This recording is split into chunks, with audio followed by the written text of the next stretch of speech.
Sanibonani molweni namkela kwezaseTV ngesixhosa. Guys, akhona itheni kule episode into ingakodeliwe udeliwe uswelekile kubi kwambambo ukhuzwa into enxilayo weba nemali nditsho le eziswa ngabantu ekhandlela abantu abazothandazisa abantu bakwambambo.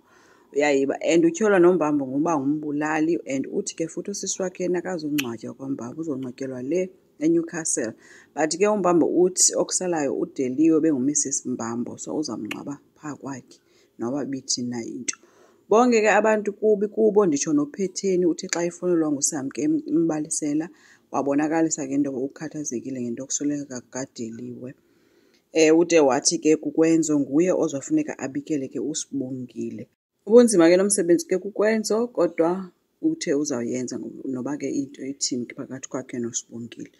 KwaDlamini uThemba uthi uyahamba uyohlala nonina ngoba kaloku wenzeni akamfuni ngulo kaloku umgalelo utywala wade wabe uyakhutshwa kwizinto ezininzi ze-competition yesport ngenxa kawenzeni.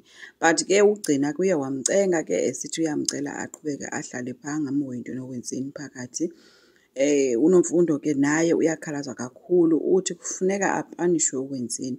Phetheni yena uthi akho sidingo sokupanisha uwenzeni ustresswa ngugogo wakhe ongekhoyo vele waduka nje nezwe. UNomfundo uthi ke no uwenzeni akakhuliswanga ngendlela right. Phetheni umkhalazele ke kuba kaloku uthi ngoku akazukwazi bezoxambulisana noNomfundo and baxambulisana ke ngoku bayithu njengaye ke ude wangenelela ethi mabayeke nguye ozothetha noprincipal.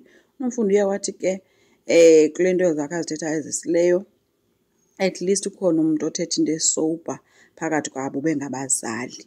So uyamdelela kuPhetheni kanti uPhetheni umthathele umntana. Phetheni bekhalaza ke sithi phezu kwento wayenzayo noMfundo kodwa usandikezela kanti uzondidelela. Asitsho kube wenzene be-right kodwa nawe engathi unjengaye lento iyamohlula because now treat uNomfundo noPhetheni as if basesithenjini kanti uNomfundo wayeyintombi.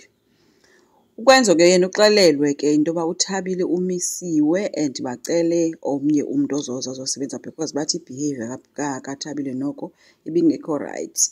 Uvuyile ke ukwenzo ke sesisenzo sabazali ngoba naye bebona uba izinto azenzeki ngendlela athanda ngayo inoba ke si-stressed divorce.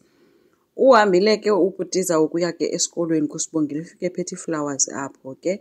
Sibongile uvuye ke xa ebona ukwenza kodwa bethe mabathathe i-break guys indlela atsibe ngayo exhumaxhume siyakwenza uSibongile une-confusion nyani. Kanti ukwenzo yena uthi ke uzomthuthuzela nje. Sibongile be-confused ke uba uzothuthuzela xa kutheni ke.